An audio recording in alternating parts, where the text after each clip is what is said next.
एक गांव में राघव नाम का लकड़हारा रहता था। वह बहुत मेहनती और ईमानदार था। वह लकड़ियां काटकर उसे बाजार में बेच के अपना गुजारा करता था। उसी गांव में एक धनी नाम का लालची व्यक्ति रहता था। उसे अपनी दौलत पर बहुत घमंड था। वह बहुत ही लालची था। उसका लोगों के साथ व्यवहार अच्छा नहीं था। उसके पास धन और ताकत दोनों थे, बस उसको इसी बात का घमंड था। वह भूल गया था कि एक दिन सबके कर्मों का हिसाब होता है। एक दिन राघव जंगल में लकड़ियां काट रहा था। अचानक उसकी नजर एक अंगूठी पर पड़ी। वह बहुत ही चमक रही थी। राघव ने अंगूठी को उठाया और देखने लगा। उसने सोचा कितनी सुंदर अंगूठी है, यह किसकी हो सकती है। तभी अचानक वहां पे धनी राम आ जाता है। वह उसके हाथ में अंगूठी देखता है। वह बहुत चमक रही थी। वह समझ जाता है कि यह बहुत कीमती है। उसके मन में लालच आ जाता है। वह तुरंत राघव के हाथ से अंगूठी छीन लेता है और बोलता है, इधर लाओ, तुम इसका क्या करोगे, यह मेरी अंगूठी है। राघव ने कहा, पर मैंने इसको सबसे पहले देखा था। धनीराम ने मजाक उड़ाते हुए कहा, तुम एक गरीब लकड़हारे हो, तुम्हारी इतनी औकात नहीं कि तुम ये अंगूठी रख सको। इतना कहकर धनीराम अंगूठी लेकर चला जाता है। राघव कुछ बोलता नहीं। वह भी चुपचाप अपने घर आ जाता है। वह ये सोचकर परेशान होता है और दुखी होता है कि धनीराम ने कैसे उससे झूठ बोलकर अंगूठी को उससे छीन लिया था, उसकी गरीबी का मजाक बनाया। वह गरीब है तो इसमें उसका क्या दोष। कुछ दिनों बाद धनीराम बीमार हो जाता है। उसे गंभीर बीमारी हो जाती है। बहुत जगह से उसका इलाज करवाया जाता है। उस पर किसी भी दवा का असर नहीं हो रहा था। उसकी सारी धन दौलत उसकी बीमारी पर खर्च हो जाती है। उसकी आर्थिक हालत बहुत खराब हो जाती है। उसकी बीमारी में कोई सुधार नहीं हो रहा था। वह बहुत परेशान होता है। एक दिन वह लेटा हुआ होता है, तभी उसके घर पे एक साधु जी आते हैं। वह धनीराम की हालत देखते हैं। वह बहुत ही परेशान और दुखी था। तब साधु जी उससे कहते हैं, धनीराम, यह सब तुम्हारे द्वारा किए गए बुरे कर्मों का परिणाम है। जैसा तुमने बोया है वैसा तुम काट रहे हो। तुमने सबको धोखा दिया, किसी गरीब की मदद नहीं की, राघव की गरीबी का मजाक उड़ाया, अपनी ताकत और दौलत का घमंड किया, बुरे कर्मों से धन दौलत इकट्ठी की।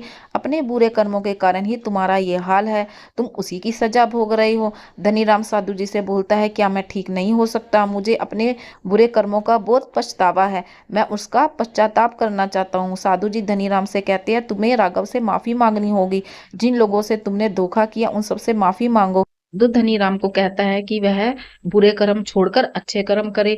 अब वह कभी किसी को धोखा ना दे और ना ही किसी गरीब का मजाक बनाए। ईमानदारी और मेहनत से धन कमाए। साधु की बातें सुनकर धनीराम बहुत शर्मिंदा होता है और उसे अपनी गलती का एहसास होता है। वह राघव से माफी मांगना चाहता था। वह राघव को अपने घर बुलाता है और उससे माफी मांगता है और बोलता है, मैंने तुम्हारे साथ बहुत गलत किया है। तुम्हारी गरीबी का मजाक उड़ाया है, तुम्हारा मजाक उड़ाया है, सबको धोखा दिया है। हो सके तो मुझे माफ कर दो। मैं दौलत के लालच में अंधा हो गया था।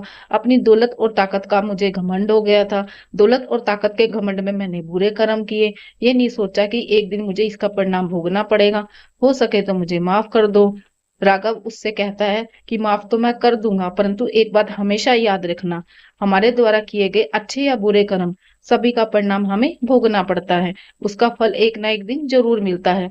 धनीराम बहुत शर्मिंदा होता है। वह राघव से वादा करता है कि वह बुरे कर्म छोड़कर अच्छे कर्म करेगा, मेहनत और ईमानदारी से अपना जीवन व्यतीत करेगा। उसकी यह बात सुनकर राघव बहुत प्रसन्न होता है। धनीराम ने बुरे रास्ते को छोड़कर अच्छे रास्ते पर चलने का फैसला ले लिया था। धनीराम ने जो अंगूठी राघव से छीन ली थी वह राघव को देता है और कहता है, यह लो, यह तुम्हारी है, मेरा इस पर कोई हक नहीं। मैंने तुमसे झूठ बोलकर यह छीन ली थी, यह तुम्हें मिली थी, इसे तुम रखो। राघव बोलता है, नहीं नहीं, ये अंगूठी अपने पास ही रखो धनीराम जी, मैं इसका क्या करूंगा? इसे आप मंदिर में भगवान के चरणों में चढ़ा देना। मैं अपनी मेहनत की कमाई से संतुष्ट और प्रसन्न हूँ। दोस्तों, हम सभी के कर्मों का हिसाब होकर रहता है। हमें हमारे कर्मों के परिणाम स्वरूप ही फल मिलता है। तो जैसे कर्म वैसा फल। उम्मीद करती हूँ दोस्तों आपको मेरी कहानी अच्छी लगी होगी। अगर अच्छी लगी हो दोस्तों तो एक प्यारा सा लाइक कर देना।